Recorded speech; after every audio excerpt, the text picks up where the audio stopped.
Entonces ya comenzamos con la 11 cápsula, que es la ley pública, la ley de asistencia extranjera o la ley de asistencia exterior, ¿no? Sí, Foreign Assistance Act, sí. 75 Statute 444, 22 USC 2370. Sí, tiene dos nomenclaturas jurídicas, depende de dónde se encuentre, se busque. Y por un lado, cuando ustedes vean no sé cómo se dice en inglés, Michael, Statute. eso es una ley. O sea, esto es una ley pública, porque bueno, Estados Unidos tiene también leyes privadas. Todas las leyes que hemos analizado hasta ahora que le han permitido a Eisenhower y después a Kennedy manejar el asunto este de la cuota azucarera son leyes públicas. Esta es una ley pública. Como ya dije, aparece en los informes desde que se han presentado desde el año 1993 en lo adelante. Contiene esta ley de asistencia extranjera de 1961. Es una ley de asistencia que a mí me gusta llamarle ley de asistencia al exterior. Bueno, también se le puede decir ley de asistencia extranjera, se le puede decir ley de asistencia exterior.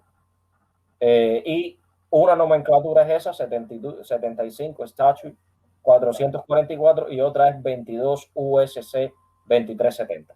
Igual que pasa con la ley Torricelli, igual que pasa con otras leyes que vamos a ver, hay dos nomenclaturas. Bueno, Michael va a empezar con los antecedentes de esta ley. Ok, dame un segundito que se me fue de la... Aquí está. El 8 de julio de 1959, el Congreso empieza a legislar contra Cuba.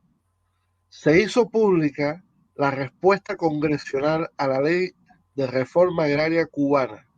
Se acordó otorgar mayores facultades al presidente para suspender la ayuda extranjera a todo país que confiscara propiedades norteamericanas. Esto se abordó ya en la cápsula 2 y es un antecedente de lo que viene a ser esta ley. O sea, precisamente suspende la ayuda, ¿no? Porque bueno, si se lee ley de asistencia al exterior, cualquiera cree que Estados Unidos le va a brindar ayuda a Cuba, pero es todo lo contrario. Continúa ahora con la jerarquía, o sea, el entramado jurídico que tiene, que lleva a la aprobación de esta ley. ¿Cómo no? La ley de comercio con el enemigo, que Kennedy abusó de los poderes conferidos por esta ley. Esto es de una emergencia nacional perpetua heredada de la invocación de esta ley en la guerra contra Corea, sin declarar una emergencia nacional específica en relación a Cuba. La ley de comercio con el enemigo todavía no había sido invocada contra Cuba. Es la cuarta vez, creo. Bueno, no, más de 4 veces ya vamos a decir, esta ley ha sido invocada de una manera no oficial. O sea, quiero decir, ha sido usada indiscriminadamente, vamos a decirlo así, contra Cuba. Una vez fue el problema aquel de el bloqueo de exportaciones, las exportaciones de Estados Unidos a Cuba por parte de Eisenhower el 19 de octubre de 1960. Después tenemos el bloqueo aquel aún no formal todavía de Kennedy en los inicios de 1961. Y tenemos también el caso de la supresión de la cuota azucarera bajo Kennedy, que también usa indiscriminadamente los poderes conferidos por esta ley. Sí.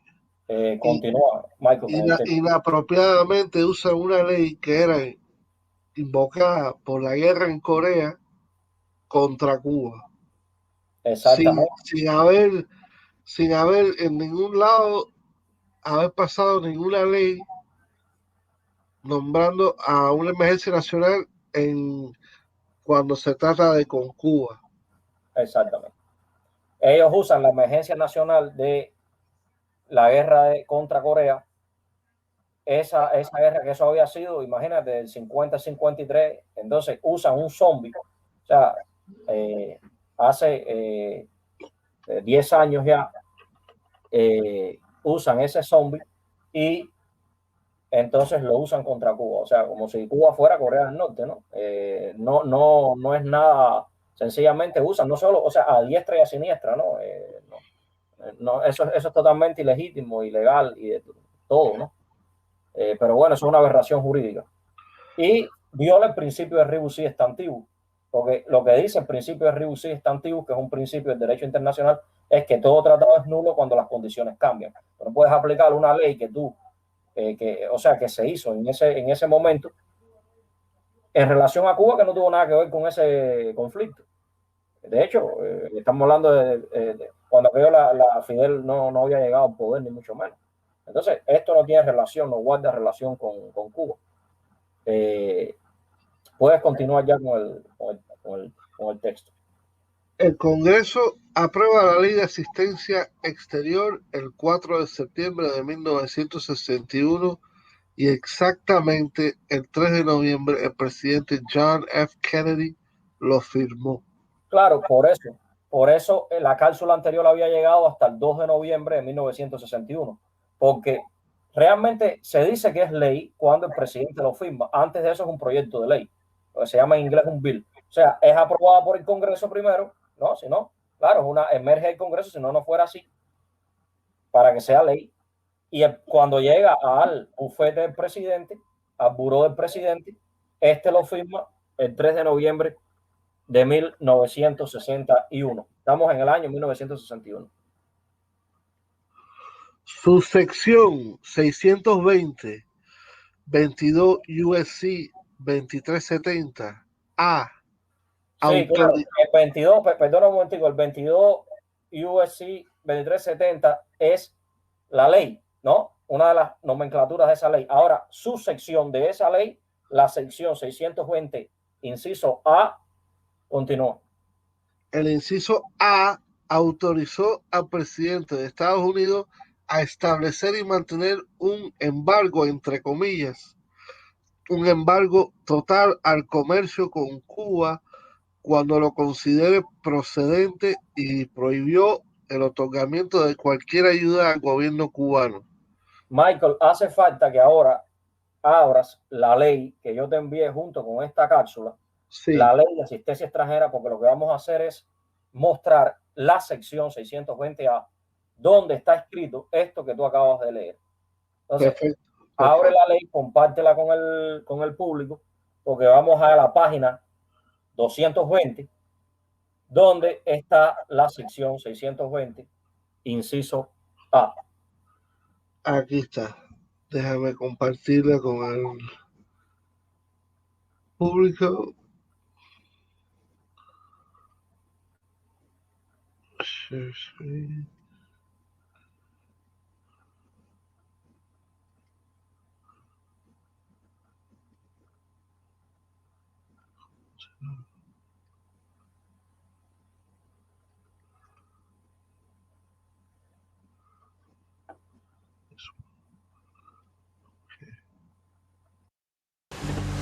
I feel empowered. I feel like the Dimitri Post diagnosis loves every inch of himself. Ask your healthcare provider if Biktarvy is right for you, and visit Biktarvy.com to view the important facts, including important warnings.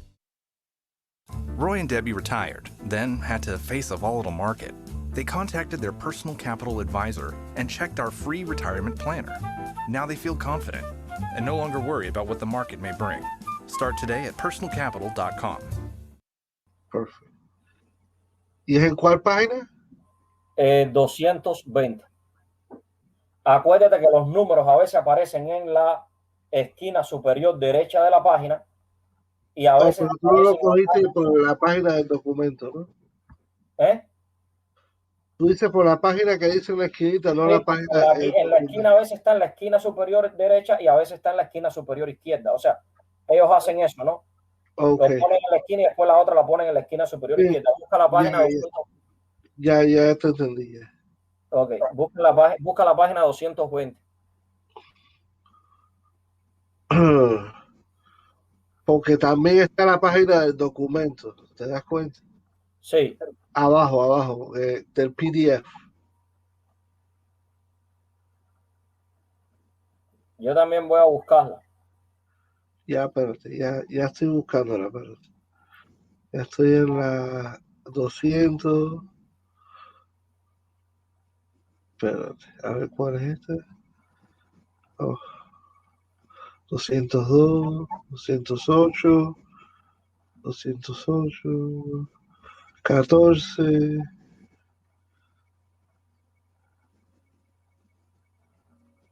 222, o sea, es esta. 17, es esta. Aquí está.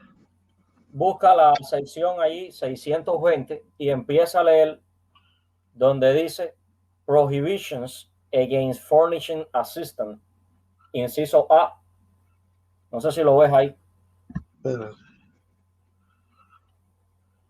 Oh my God, ¿qué pasó aquí?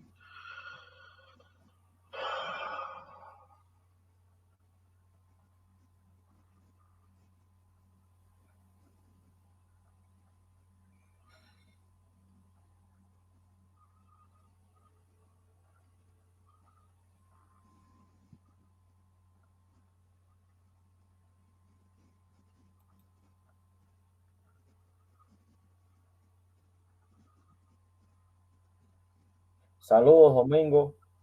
Domingo López. Siempre nos ve por estas directas. Oh, saludos, Domingo. Alexander, saludos también. Patria, Libertad, saludos. Dice saludos y abrazos. Igual, saludos. Estamos a 220 y Sí, busca donde dice debajo, o sea, el segundo, vamos a decir, donde dice SEC 620, está casi al principio de la página, porque primero tienes el 3. Oh my God, que yo no entiendo qué pasa aquí.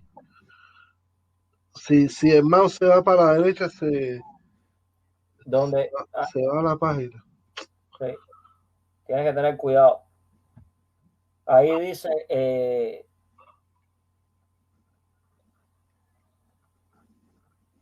a ver, 219, 20. 220. Si te fijas casi al inicio, vas a ver ahí que dice SEC. Primero dice 3 entre paréntesis y después debajo, o sea, en el tercer párrafo, vas a ver SEC 620. 22 USC, no sé si lo encontraste. Sí, ya. Lee donde dice Prohibitions against furnishing assistance. Okay.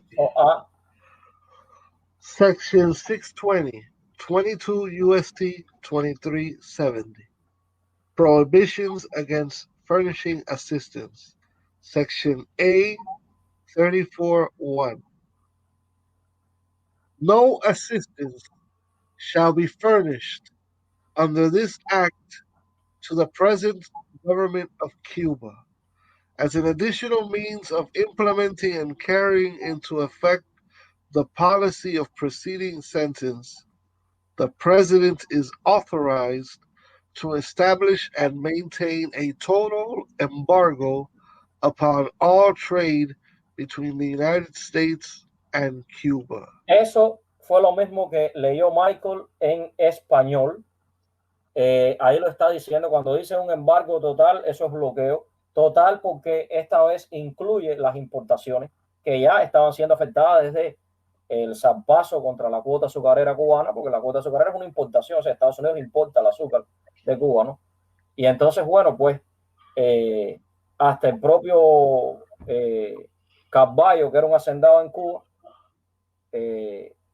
decía que esto iba a ser una agresión al país y que iba a sentirse incluso entre los hacendados cubanos. Cuando aquello, estoy hablando de octubre del 59, bueno, septiembre del 59, Benito Carballo, o octubre, no recuerdo bien ahora, ya había dicho que esto era agresión. Si se hacía, ¿no? Porque cuando aquello todavía no, o sea, se amenazaba con que Estados Unidos iba a hacerlo. Bueno, ahora no solo el azúcar, sino es una importación, o sea, todas las importaciones. Ya el azúcar se sabe que ya se han emitido las medidas prohibitivas, ¿no? Con Kennedy, pero ahora todas las demás importaciones, ¿no? de Estados Unidos en relación a Cuba van a ser bloqueadas.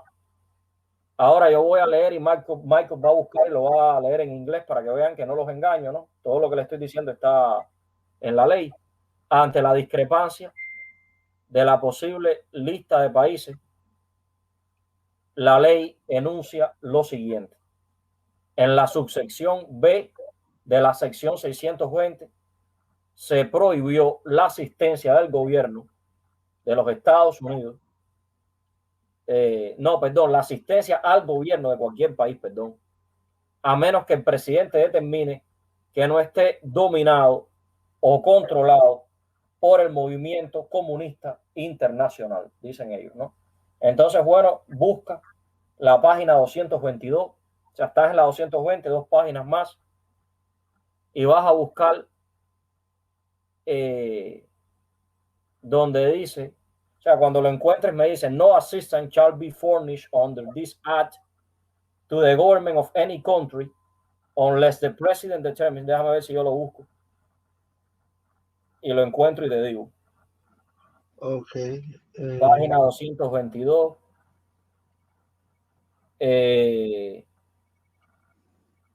No assistance aquí, F1. Sí, no assistance shall be furnished. No assistance shall be furnished under this act as amended, except section 214B, to any communist country. Exactamente, ahí está. Exactamente. Bien, entonces, espérate un momento. Ahora, vamos a explicar esta barra basada.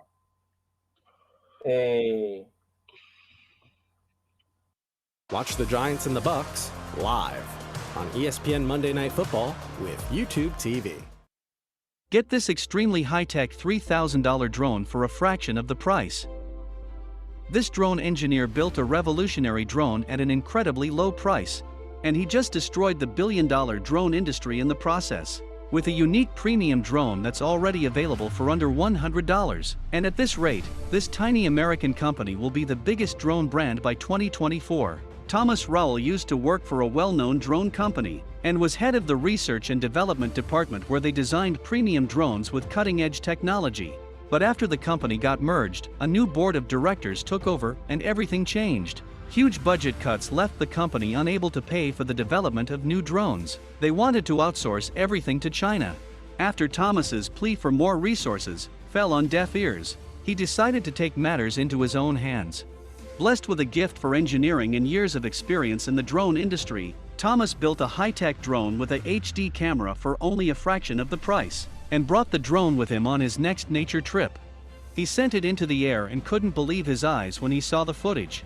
In a matter of seconds, it was flying smoothly, and he could take ultra-sharp HD images. Thomas wanted to help people across America to get the same flying experience at an affordable price. So he approached investors to raise funding for his drone project. He was given $3 million to bring his new product to market. He called it Quad Air, a revolutionary compact camera drone. It uses the newest camera technology and gimbal stabilizer for ultra-smooth shots. Thanks to his patented technology and easy-to-use controller, the drone can be flown by anyone without crashing. This means you'll be able to fly and make videos instantly out of the box. All in high definition, with the highest precision and without shaky images. You don't need any technical knowledge or flight experience to use it. Just unbox, turn it on, and fly. It's that easy. And guess what? It's 6 times cheaper than the average premium camera drone. Quad Air will stabilize your flight automatically, so you'll get smoother hovering to keep the camera steady. It uses some clever programming tricks that anticipate your flight behavior and make the drone easy to steer. So it's easy to take off, land, and do tricks. And in case of a crash, this drone won't break easily. It is built with durable materials and can withstand impacts from great heights. This quick demonstration flight shows the abilities of the Quad Air. Quad Air works right out of the box. No complicated setup or manual. It's instantly flyable, no matter your experience level. And thanks to its high-definition camera, the footage is crystal clear. Way more steady than other drones in the same price range. With Quad Air, you can easily capture events in a unique way and make spectacular videos with friends and family during your travels, vlogs, and special events. Thomas created the Quad Air so that people can finally enjoy all the fun aspects of flying a drone without having to worry about the steep learning curve or technical aspects. Quad Air sold out in 15 minutes when he launched it online.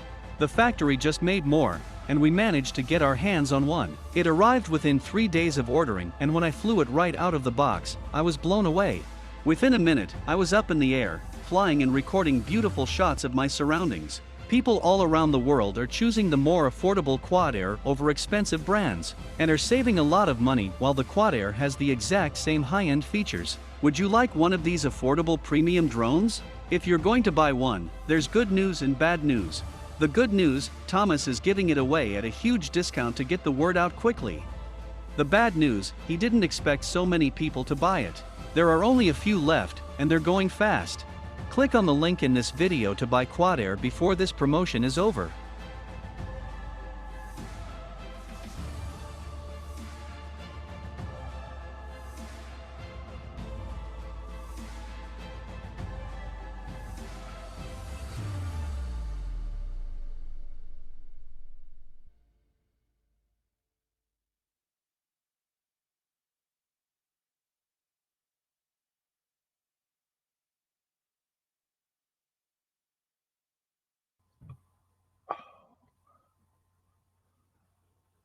¿Qué han dicho ellos?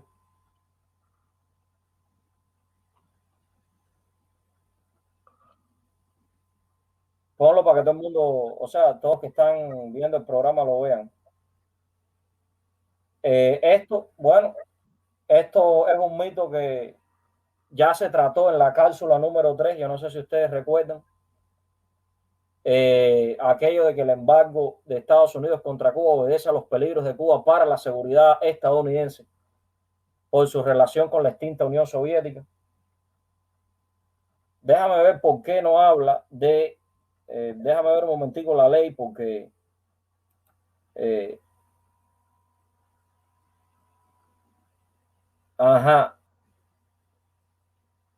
ve, donde dice B, Michael, no, en la 222 leíste mal.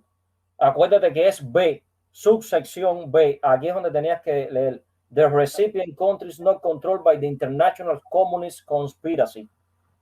Ponlo bien porque vas a confundir a la gente. The recipient country is not controlled by the international communist conspiracy. Porque es la subsección B, acuérdate, es la subsección B, porque aquí dice no assistance shall be furnished under this act.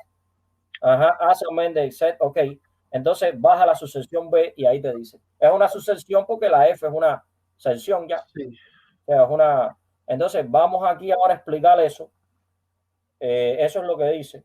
De entre otras cosas que dice también, ¿no? Claro. Bueno, aquí dice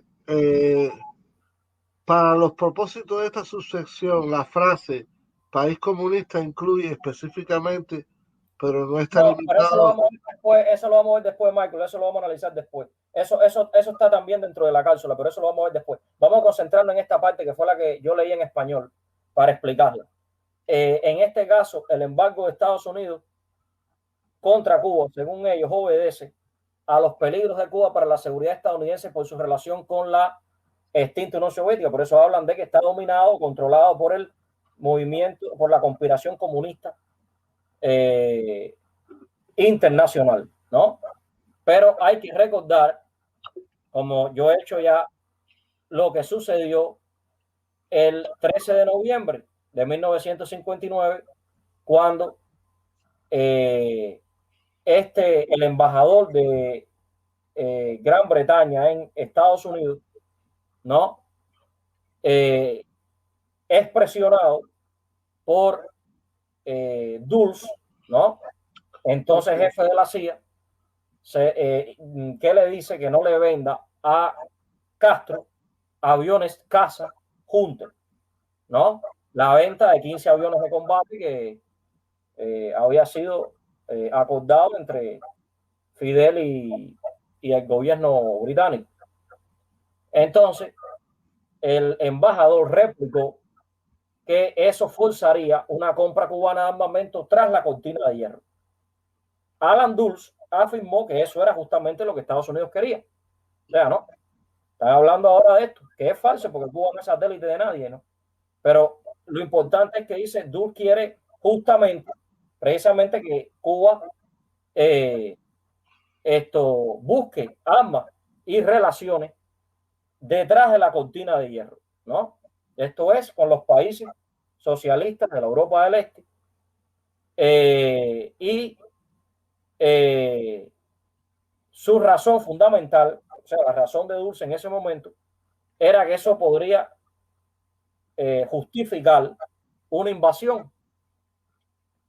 O sea, una invasión porque dice que eso era lo que había creado la ocasión para lo que se hizo en Guatemala, que el gobierno de Guatemala, cuando estaba desesperado, había pedido unas cuantas, el envío de algunas armas soviéticas, y eso, bueno, pues desencadenó todo, ¿no? Entonces, nada, ya eso se venía, o sea, el plan iba a darse de todas maneras, pero bueno, ellos querían justificarlo, eso, tener una justificación de mayor peso, y entonces eso pasó. Ahora, vamos a hacerlo así, yo lo voy a leer en español y como tú lees mucho mejor que yo en inglés, tú vas a buscar el equivalente de la ley. El epígrafe 2 de la sección 2370A declara que, excepto cuando el presidente lo considere necesario para el interés de Estados Unidos, no se proveerá asistencia a ningún gobierno de Cuba, ni se permitirá la asignación de ningún tipo de cuota de importación de azúcar cubana. Establece que los fondos del gobierno de Estados Unidos destinados a la ayuda internacional y entregados a los organismos internacionales no podrán ser utilizados para programas relacionados con Cuba.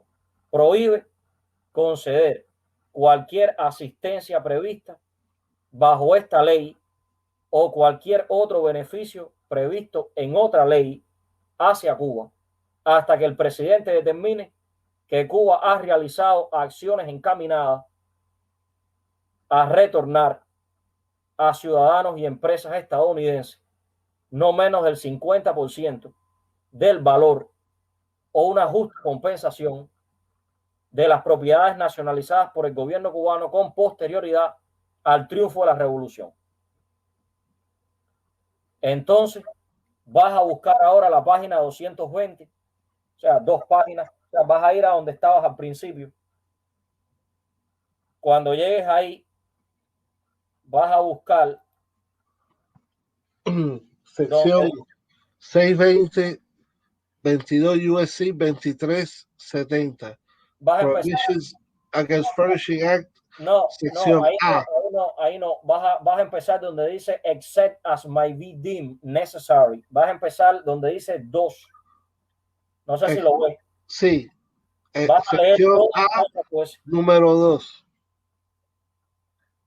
Except Sí. as may be deemed necessary by the President in the interest of the United States, no assistance shall be furnished under this act to any government of Cuba, nor shall Cuba be entitled to receive any quota authorizing the importation of Cuban sugar into the United States or to receive any other benefit under any law of the United States until the President determines that such government has taken appropriate steps according to international law standards to return to the United States and to its entities not less than 50% beneficially owned by United States citizens. Para ahí un momentico. Bueno, sí, continúa. And to entities no less than, continúa. And to entities no less than 50% beneficially owned by United States citizens or to provide equitable compensation to such citizens and entities for property taken from such citizens and entities on or after January 1st, 1959 by the government of Cuba. Voy a explicar esto. En primer lugar, aquí hay dos aspectos que hay que explicar. El problema de las nacionalizaciones, ¿no?, que ellos siempre traen a colación. En este caso hay que remontarse a la cláusula 2 del bloqueo. En primer lugar, existe el principio internacional de doctrina del acto de Estado, que es el que ampara el proceso de nacionalizaciones. Con cada principio va aparejado un derecho a la nacionalización. Cuando se invoca la doctrina de Estado, se sostiene, o del poder soberano, como se conoce también, que, cito, a pesar de lo gravoso que pueda ser para la norma pública de este país, o sea, Estados Unidos, y los estados que lo integran, una expropiación de esta índole, llegamos a la conclusión de que mejor se sirve el interés nacional como al progreso hacia la finalidad de que rija el derecho internacional entre las naciones, manteniendo intacta la doctrina del acto de Estado para que en este caso reine su aplicación. Esto lo dice la Corte Suprema de los Estados Unidos, pero lo importante no es la decisión de la Corte Suprema, sino lo que está leyendo la Corte Suprema es la doctrina del acto de Estado, un principio internacional, claro, lo lee contextualizándolo en esta situación, ¿no? Todo Estado soberano está obligado a respetar la independencia de cada uno de los otros Estados soberanos y los tribunales de un país no deben juzgar los actos de gobierno de otro país realizados dentro de su propio territorio, porque lo que están diciendo ahí es: This place is clean AF and fresh. And fresh. Que hasta que no se indemnice no menos del 50% de las propiedades que fueron nacionalizadas, no, o sea, por eso es que esta ley lo que hace es que sienta la base jurídica para lo que va a ser después la orden presidencial 3447, porque esta ley, como ya vimos, le dice al presidente: proceda usted cuando estime conveniente con un embargo total contra Cuba. Y el presidente Kennedy, cumpliendo esta ley, instrumenta esta ley a través de una orden que es la orden 3447 en febrero de 1962, que después lo vamos a ver. Y precisamente esto significa que si el gobierno de Cuba indemniza menos del 50%, o sea, no menos del 50%, quiero decir, puede ser hasta la mitad, no menos del 50% de las propiedades nacionalizadas, o sea, del valor que llevan esas propiedades, el presidente puede levantar ese bloqueo, ¿no? Hasta la ley Helms-Burton, que vamos a estudiar después, donde ya esa posibilidad no la tiene el presidente. Papá, estoy tratando de hablar. El presidente de los Estados Unidos no puede levantar el bloqueo a partir de la ley Helms-Burton. O sea, esto tiene que ser un acto congresional a partir de la ley Helms-Burton. Ahora bien, la resolución especial número 626 en el séptimo periodo de sesiones de la Asamblea General de las Naciones Unidas, suscrita en 1952, establece, cito, la compensación con arreglo a las normas en vigor en el Estado que adoptara esas medidas en ejercicio de su soberanía y en conformidad con el derecho internacional. Es decir, que lo que hace Cuba es totalmente legítimo. Estados Unidos no tiene por qué usar esa justificación contra Cuba. Lo que está haciendo Estados Unidos viola el derecho internacional. Incluso el derecho de la nacionalización se reconoce si se decide prescindir de compensación. Y digo esto porque, como ustedes conocen, aquella cláusula número 2, hablé de la Revolución Mexicana de 1938, que estableció hasta no pagar, porque no se podía poner en crisis la supervivencia de ese Estado. Por supuesto que la Revolución Cubana sí estuvo dispuesta a pagar siempre. Es decir, la Revolución Mexicana no indemnizó, pero no era ilegal por eso. Quien era ilegal era el gobierno de los Estados Unidos, que le decretó en el año 38 un embargo petrolero a México. Y menciono la revolución del 38 porque es un antecedente de la revolución cubana, que es una revolución como aquella, agraria. Entonces, eso por un lado. Posteriormente, no sé si recuerdan la cápsula 4 del bloqueo, que también se habló de este problema, ¿no? De la indemnización. O sea, se usó también como pretexto. Y no sé si recuerdan que después de la primera ley de reforma agraria, el gobierno de Cuba reafirmó su disposición de discutir sin reserva y sobre la base del respeto mutuo las diferencias surgidas con el gobierno de los Estados Unidos sobre la reivindicación de su riqueza y los prejuicios que hubieran significado para las personas naturales o jurídicas norteamericanas. Cuando se dice naturales, es el ser humano de carne y hueso. Cuando se dice jurídica, es una ficción. O sea, es una corporación, es una asociación. En nota del 22 de febrero de 1960, el gobierno de Cuba, con vistas a reanudar las conversaciones con el de Estados Unidos, demandó de este a que mientras se esté negociando no se adoptara medida alguna que prejuzgue el resultado de las conversaciones, siempre dispuesto a discutir sus discrepancias respecto con los Estados Unidos. El 22 de febrero de 1960, mediante nota del Ministerio de Relaciones Exteriores de Cuba al gobierno de los Estados Unidos, se le hace saber el propósito de reanudar por los canales diplomáticos negociaciones entre ambos en pie de igualdad, y se precisa que éstas serán siempre y cuando el Congreso o el gobierno de ese país, o sea, Estados Unidos, no adopte medida alguna de carácter unilateral que prejuzgue los resultados de las negociaciones antes mencionadas o pueda irrogar perjuicio a la economía del pueblo cubano. De modo que el gobierno cubano tenía la voluntad de cooperar, dio los pasos en función de hacerlo, pero Estados Unidos se negó. Si recuerdan, todo esto yo lo dije en la cápsula número 4. Sí, sí. La arrogante respuesta no se hizo esperar. Sí. Ellos lo hicieron porque ellos pensaron que si aceptan el pago es como que conceder eso es tierra. Ellos pensaron que iban a acabar con la revolución pronto. Claro, cuando tú aceptas el pago, tú estás reconociendo un gobierno. Ese es el problema. O sea, para ellos el gobierno de Cuba no existía. O sea, había un régimen, por eso la palabra régimen no es una palabra peyorativa.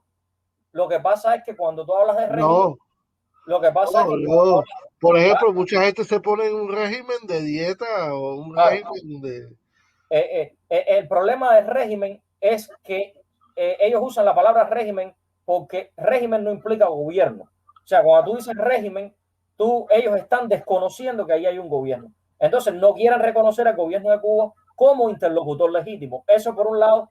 Por otro lado, que ellos estaban seguros que lo iban a derrocar pronto. Entonces dice, voy a leer aquí lo que dice el gobierno de Estados Unidos.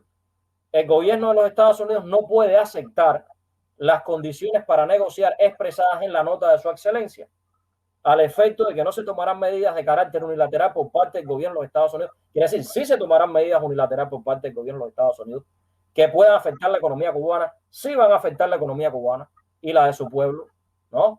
Ya sea por las ramas legislativas o la ejecutiva. Ya vemos al Congreso aquí actuando contra Cuba. Y uno, cuando analiza la historia de por qué se negó, porque Estados Unidos estaba convencido de que no tenía que negociar con el gobierno revolucionario en el momento que se estaban haciendo esas negociaciones. Estados Unidos ya estaba preparando, entrenando, lo que desembocó en la invasión de Bahía de Cochino. O sea, cuando Cuba estaba presentando todo esto, quiero decir, ¿no? Todos estos planes de indemnización. Por tanto, ellos pensarían qué sentido tiene negociar con este gobierno que vamos a derrocar por la vía de las armas. Por eso fue que no hubo acuerdo. Lo otro era que, como yo dije, no deseaban sentarse a negociar con el gobierno cubano porque ello implicaba reconocerlo como interlocutor legítimo. Entonces el gobierno revolucionario enacta otro. ¿Por qué otro? Porque con la primera ley de reforma agraria ellos habían hecho un plan de pago que, si bien no se ajustaba a la Constitución del 40, ya que eso ponía, no tenían, hay que recordar que se habían quedado sin fondos, no tenían liquidez, incluso se hablaba de estabilizar la moneda, se habían llevado todo el dinero, además de otros fenómenos también, ¿no? El gobierno cubano no tenía para pagar eso, como decía la Constitución del 40, en efectivo. Pero acuérdense que la revolución se guiaba por la Ley Fundamental de la República del año 59, pero más allá se guiaba por el derecho internacional, que es el que rige entre este problema, porque esto ya es entre dos naciones. O sea, ¿no? Hay que recordar que eso se agencia a través de la nación, de los Estados Unidos, y después de ahí ese gobierno es el que le da, entonces indemniza, de acuerdo a lo que le dé el gobierno de Cuba, a las compañías afectadas. Así es como se hace eso. Eso se hace de gobierno a gobierno. Entonces, los dos instrumentos jurídicos, o sea, la ley, además de los otros dos instrumentos jurídicos que sustentaron la aplicación de la primera ley de reforma agraria, la ley número 851 del 6 de julio de 1960, complementaria al artículo 24 de la ley fundamental de 1959, que retomó el principio de expropiación forzosa por causa de utilidad pública, artículo 24 de la Constitución, y que facultaba al presidente de la República y al primer ministro, que era la estructura de gobierno vigente en esa época, para nacionalizar la propiedad norteamericana en Cuba mediante resolución conjunta. Normó los modos de indemnización, se basaba en el récord en los últimos años. Antes de ese momento, Cuba estaba exportando a Estados Unidos más de 3 millones de toneladas y el precio estaba por encima del establecido ahí. La ley 851 estableció la forma y modo de compensar la propiedad nacionalizada, claro, ya que no se aceptó aquella, esta es otra, mediante los bonos de la República emitidos al efecto, y la otra era por amillaramiento y todo eso, y se disponía la designación de peritos para valorar dichos bienes a los fines de su pago mediante la amortización de dichos bonos. Claro, esto no es solo para indemnizar la tierra, ¿no?, que fue nacionalizada, esto es para todo, para todas las demás propiedades, porque estamos hablando del 6 de julio de 1960. Eso viene junto con un plan de, vamos a decir, de expropiación, de nacionalización, y se disponía la designación de peritos para valorar dichos bienes a fines de pago, de su pago mediante la amortización de dichos bonos, que se haría contra un fondo creado en el Banco Nacional de Cuba, denominado Fondo para el Pago de Expropiaciones de Bienes y Empresas Nacionales de los Estados Unidos de Norteamérica. El referido fondo se nutriría anualmente con el 25% de las divisas extranjeras que corresponda al exceso de las compras de azúcar. Cuba no, el problema es que se llevaron el dinero de las arcas. Cuba no tenía liquidez, no tenía, se nutriría anualmente con eso, que correspondía al exceso de las compras de azúcar que cada año compra los Estados Unidos a Cuba sobre los 3 millones de toneladas largas españolas. Pero acuérdense lo que pasó después, vamos a llegar ahí, a 5,75 centavos la libra inglesa FAS. Los bonos devengarían un 2% de interés anual y comenzarían a pagarse en un plazo no menor de 30 años. Producto de estas mismas limitaciones, los propietarios estadounidenses que fueron nacionalizados legítimamente por la revolución habrían recibido la compensación completa para 1981 si Estados Unidos no hubiera, como ustedes saben, cortado la cuota azucarera, porque ese es otro problema, o sea, que es el que voy a hablar ahora.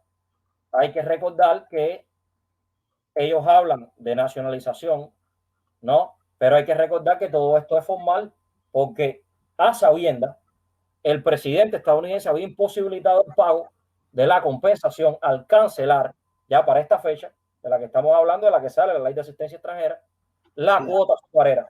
Y por tal motivo, ellos reafirman la idea de que el gobierno de los Estados Unidos impidió ex profeso el cobro de la indemnización a sus ciudadanos.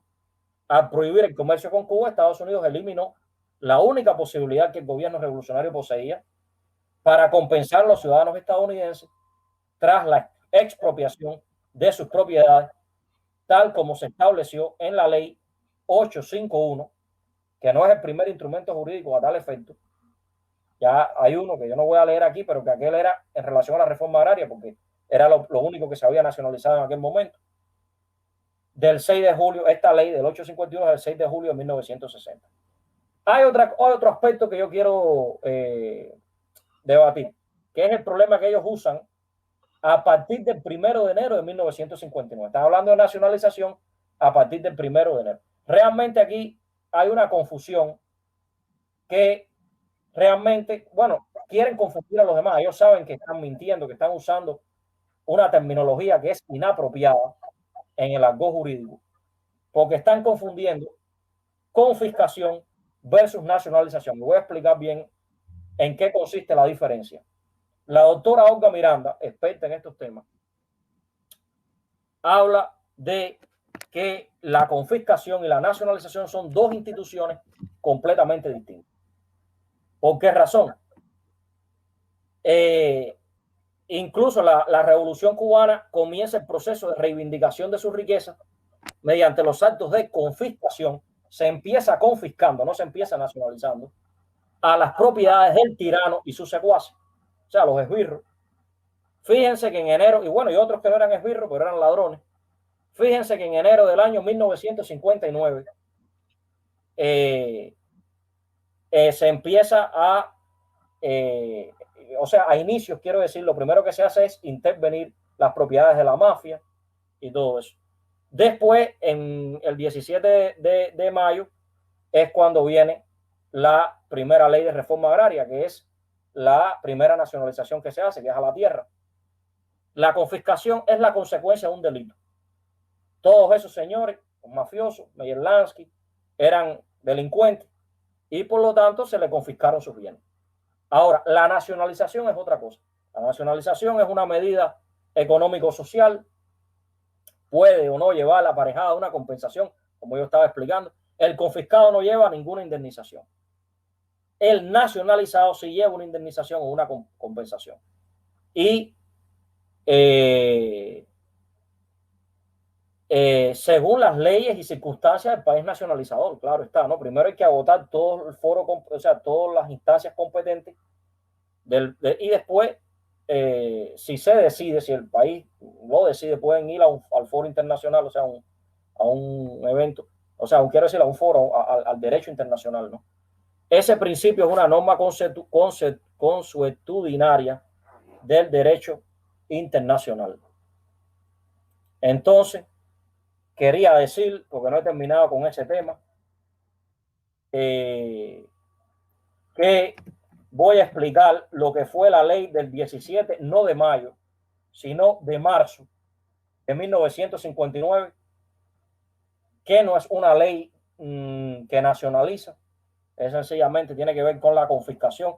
Y voy a explicar eso porque me parece que es pertinente, o sea, ver lo que significa.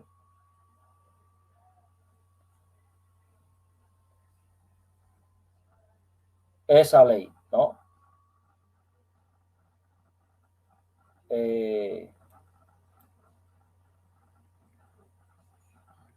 Ahí se habla de todo lo que tiene que ver con la utilidad pública. O sea, porque bueno, claro, esto tiene que ver con, bueno, los estados, todos los estados tienen eso de confiscar propiedades, ¿no? A los mafiosos o a gente que son delincuentes, o sea, que se han enriquecido de una manera ilícita. Claro, porque el derecho burgués protege a mucha gente, ¿no? A veces se hace un robo que es legal, o sea, que quiero decir que es legal porque está contemplado en la ley, ¿no? El derecho burgués legitima, pero estoy hablando de gente que van a hacer, o sea, no están fuera de esa misma ley burguesa, ¿no? Quiero decir, fuera del mismo código de derecho. Claro, pues claro. Esos eran los gangsters. Sí, son los gangsters. Y esas propiedades de criminal, que eran a base de crimen. Exactamente. Eran propiedades malavidas. Exactamente, es lo que se conoce como propiedades malavidas. Exactamente. Claro, esto pulula en la época de Batista. Bueno, desde mucho antes de Batista, ¿no? Pero quiero decir que tenían carta blanca, ¿no? Con Batista. Todas estas, bueno, imagínense ustedes, todos estos mafiosos. Sí, había un.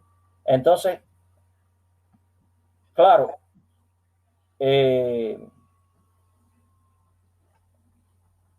sí, creo que sí, que esa ley del 17 de marzo del 59 estaba amparada por la Constitución de 1940. Déjame ver dónde es que, dame un chance porque estoy buscando la ley porque quiero leer para que se entienda esto. Esto de todas maneras ya se abordó. Esto ya se abordó, pero bueno, quiero volver sobre eso porque es importante, ¿no? O sea, de hecho, en las primeras, bueno, debió haber sido en la primera cápsula, ¿no? Porque la revolución fue acusada de inmediato de enemiga de la propiedad. Por tanto, cuando la primera cápsula no llegaba hasta el 17 de mayo del 59, sino hasta el 16 de mayo, no sé si recuerdan, cápsula número 1 del bloqueo. Y ahí está. Yo no recuerdo si yo la abordé con profundidad. Creo que no. Creo que me salté esa ley. Vaya, la mencioné, pero no la expliqué bien. Vamos a buscar aquí. Porque ya estoy cerca de la ley. Ajá. O sea, en primer lugar, hay que recordar que está el artículo 24 de la Ley Fundamental de la República, que a su vez, o sea, acuérdense, la Ley Fundamental de la República es de febrero del 59. Cuba no se rige por una constitución, ¿no? Porque hay una revolución, la revolución trastoca todo el orden económico, político y social, no va a reproducir una constitución que es burguesa, que tiene muchos aspectos buenos, ¿no? Pero es burguesa al fin y al cabo. Y no es porque sea burguesa, porque la revolución no era socialista, es porque si es una revolución, tiene que trascender ese orden establecido. Y entonces, esa constitución, ese artículo 24 estaba en la constitución del 40, ¿no? Por tanto, era esa ley fundamental de la República, ese artículo decía, era constitucional en ese sentido, restituye, o sea, dice, se prohíbe la confiscación de bienes, pero se autoriza la de los bienes del tirano, o sea, quiere decir, esa sí puede ser confiscada, depuesto el día 31 de diciembre de 1958, y de sus colaboradores, los de las personas naturales o jurídicas responsables de delitos cometidos contra la economía nacional o la hacienda pública. 2, los bienes, o sea, se pueden confiscar los bienes de las personas que se enriquezcan o se hayan enriquecido ilícitamente al amparo del poder público. 3, los de las personas que fueren sancionadas por la comisión de delitos que la ley califica de contrarrevolucionario o que para evadir la acción de los tribunales revolucionarios, por ejemplo, el Cabo Lara, que fue la primera banda contrarrevolucionaria que hubo en enero del 59, fue la del Cabo Lara, ¿no? Entonces, claro, por supuesto, cualquiera que tenga que ver con eso, ¿no? Se confisca, o que para evadir la acción de los tribunales revolucionarios abandonen en cualquier forma el territorio nacional, también aquellos que lo abandonan o que habiéndolo abandonado realicen actividades conspirativas en el extranjero contra el gobierno revolucionario. En este artículo 24 se respeta el principio o la concepción tradicional de la propiedad privada, no es comunista, no es socialista, solo se permite y expresamente lo dice la confiscación en casos excepcionales, como los que yo mencioné, es decir, la confiscación que no lleva indemnización. La confiscación, la ley número 15, que era la que yo le decía, el 17 de marzo, esto es marzo, todavía no hay nacionalización. La nacionalización es en mayo del 59, esto es en marzo, mismo día, 17. El 17 de marzo de 1959. Quiere decir que esto es perfectamente legal. Esta ley número 15 se constituye en virtud de leyes preexistentes. Está en concordancia con el artículo 24 de la Constitución del 40, el cual establece la confiscación como un acto jurídico. La ley número 15 dispuso de la confiscación en uso de las facultades que le reconocía la Ley Fundamental de la República el 7 de febrero, que fue cuando esta ley se aprobó, de 1959. Entonces, se empieza a actuar en ese sentido. El Consejo de Ministros, en uso de las facultades que le reconocía la Ley Fundamental de la República, es el que dictó aquella ley mediante el cual dispuso la confiscación. Bueno, la Ley Fundamental de la República la dictó, pero digo, esta hora, mediante la cual dispuso la confiscación y consecuente adjudicación al Estado cubano de los bienes que integraban el patrimonio de quién, del tirano Batista y de todas las personas que colaboraron con su régimen tiránico, reconocidos autores de múltiples delitos previstos en el Código de Defensa Civil vigente en esos momentos. Por tanto, es importante hacer esta época, según lo que dice esta ley, aquí hay que estar muy claro en que siempre se subraya el hecho a partir del 1 de enero del 59. Eso lo vamos a ver. O sea, quiere decir que le están avalando al tirano Batista, a los cómplices, a los torturadores, a toda esa gente. Estados Unidos los está avalando, ¿no? Con esto de a partir del 1 de enero, debían haber dicho a partir del 17 de mayo de 1959, no a partir del 1 de enero. A los mafiosos también, ¿no? Le están dando espacio. Al sur, bueno, los principales mafiosos son ellos, ¿no? El gobierno de los Estados Unidos. Pero bueno, digo, lo que están haciendo con esto, al subrayar que durante el 59, independientemente del proceso de nacionalización, se efectuó la confiscación de los bienes malversados mediante procedimientos establecidos en la ley, tanto por vía judicial como administrativa. Incluso tal era la magnitud del fraude y robo que se creó el Ministerio de Recuperación de Bienes Malversados para determinar en cada caso, mediante escrupuloso expediente, los bienes malversados.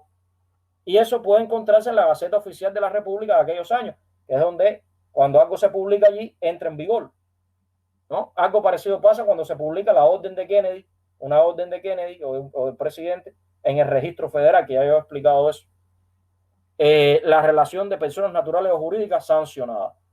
Entonces, ya dicho esto, vamos a seguir con, creo que se explicó bien este punto, vamos a seguir con la ley. Nos toca ahora, déjame un momentico cerrar la puerta, porque no puedo concentrarme con la puerta. Vamos a seguir con esta ley. Entonces nos habíamos quedado en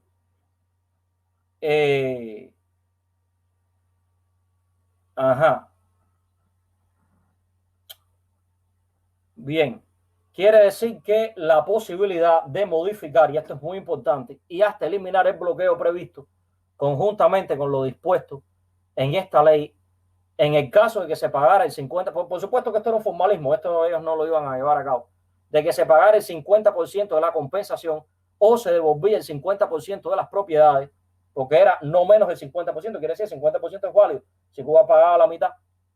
Según la indemnización aceptable establecida, esto se establece en la sección 2370 del título 22, por eso es que una de las nomenclaturas de esta ley es así, porque del Código de los Estados Unidos, claro, en el registro federal, por eso esta ley tiene dos nomenclaturas.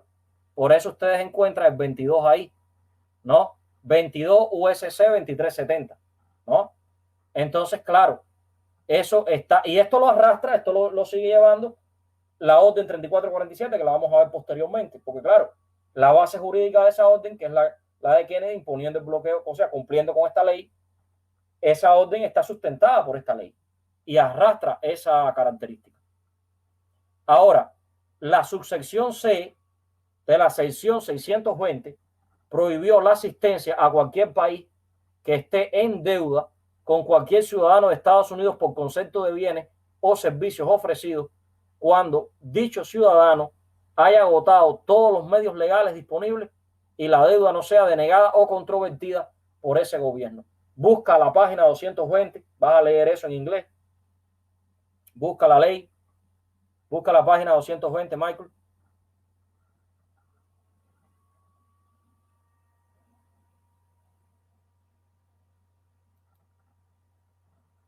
Busca donde dice C. O sea, no sé si ves que dice B, que tiene 3 asteriscos, Repealed 1981. Pero debajo de eso vas a ver C, donde dice no assistance shall be provided. No, lee solamente.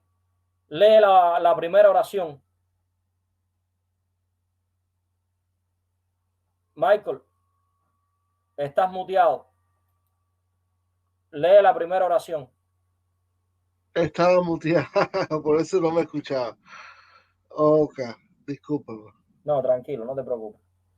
No assistance shall be provided under this act to the government of any country which is indebted to any United States citizen or person for goods or services furnished or ordered where I, such citizen or person has exhausted available legal remedies, which shall include arbitration, or II, the debt is not denied or contested by such government. Hasta ahí, ya no es necesario, hasta ahí, ya no es necesario. Ahora voy a leer yo en español y después te voy a decir dónde vas a encontrar esto en inglés.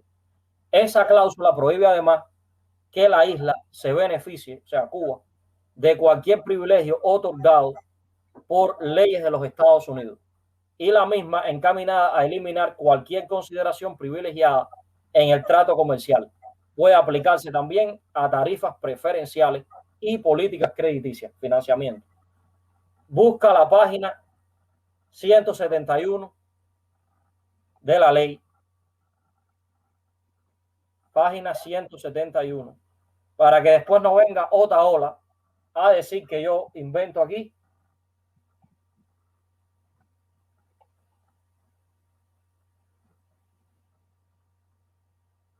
Ok, ya estamos en la 171. Sí, déjame yo encontrarla también, porque yo no la he encontrado. Te me adelantaste. Vamos a ver dónde es que está. Ya yo estoy cerca. Ahora te voy a decir a dónde es que tienes que ir ahí. Espérate. 172, 171. Ajá. Ahora te voy a decir exactamente dónde. Espérate. Busca donde dice, no sé si lo ves, exports to the Cuban government. Yes. Lee ahí. Okay. A. Exports to the Cuban government on terms that involve a grant, concessional price, guarantee, insurance, or subsidy. B.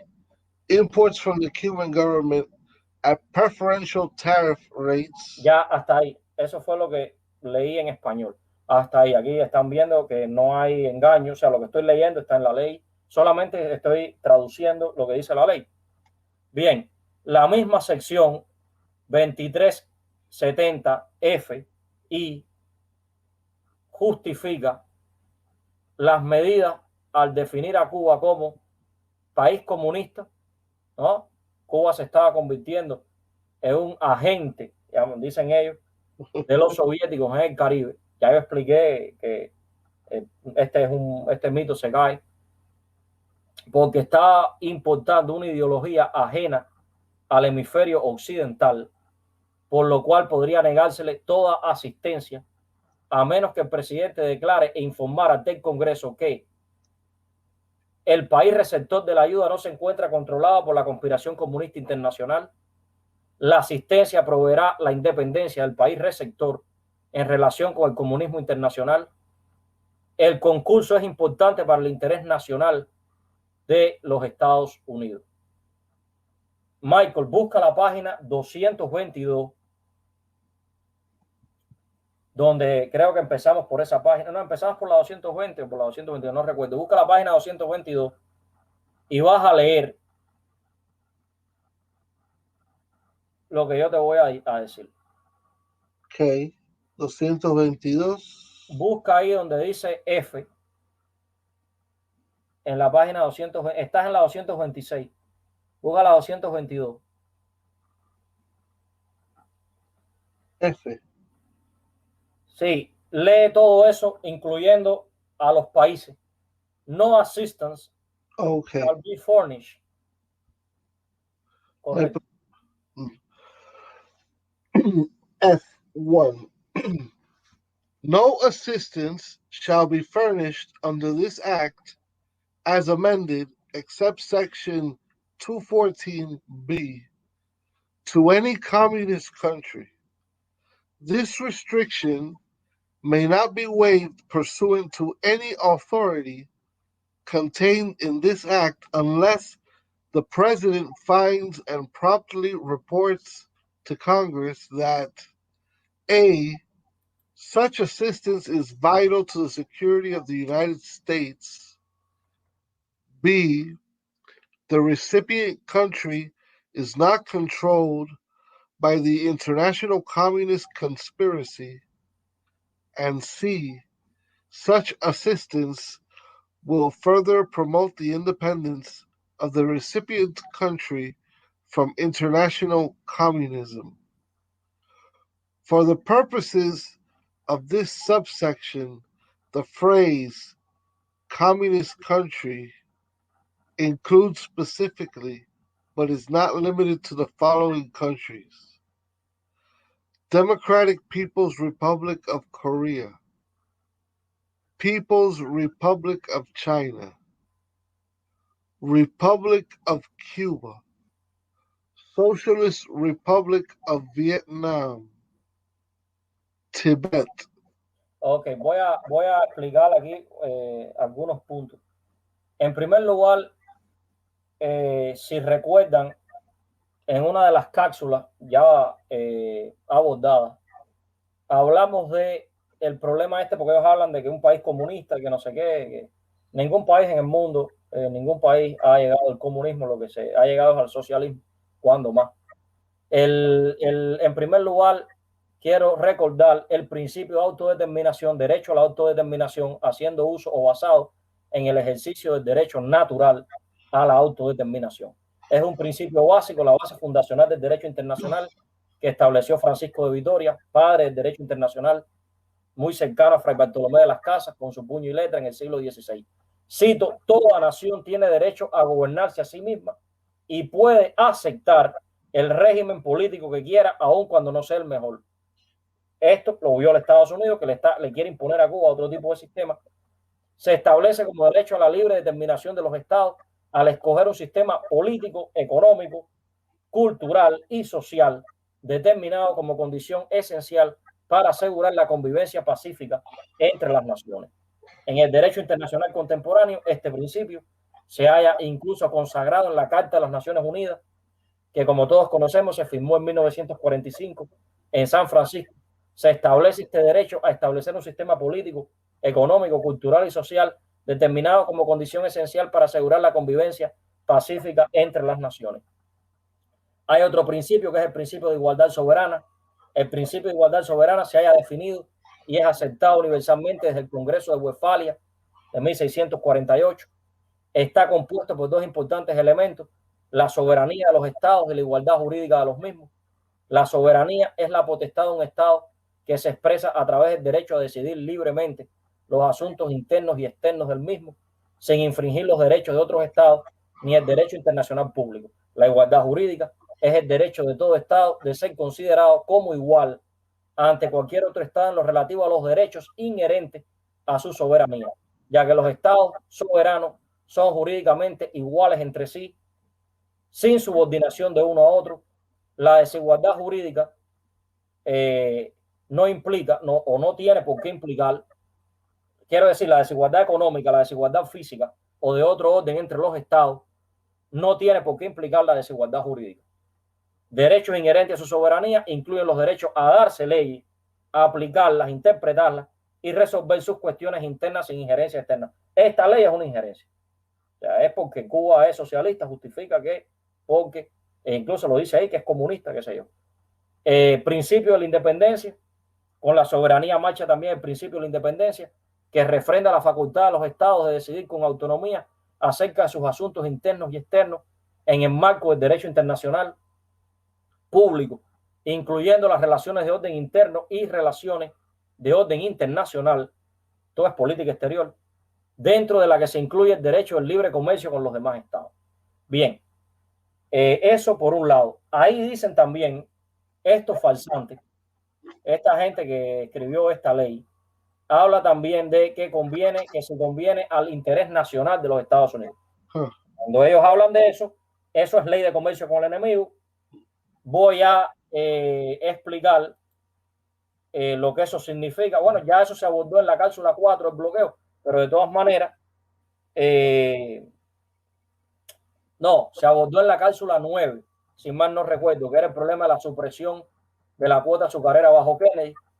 Eso de la, hay que recordar el problema este de Eso es un neologismo, como decía, o sea, esto es el lenguaje empleado del gobierno para ocultar sus propósitos. El interés nacional que se pregona aquí es la base conceptual para arremeter contra Cuba. Se precisa de la fraseología interés nacional para abusar de los poderes conferidos por la ley de comercio con el enemigo. Si ustedes buscan esa ley, ahí no aparece. La ley de comercio con el enemigo no está en la ley de asistencia extranjera. En esa ley no está. Cuando dicen interés nacional, ahí lo están aplicando. Ahí están por detrás usando los poderes conferidos por la ley de comercio. Son unos falsantes y unos embusteros y usan indiscriminadamente la ley de comercio con el enemigo. Ahora, esta gente son monstruos. La ley de asistencia extranjera, Michael, yo creo que tú puedes leer esto en la cápsula número 11, ya sal de la ley porque ya todo lo que queríamos abordar allí, ya no hace falta volver a la ley.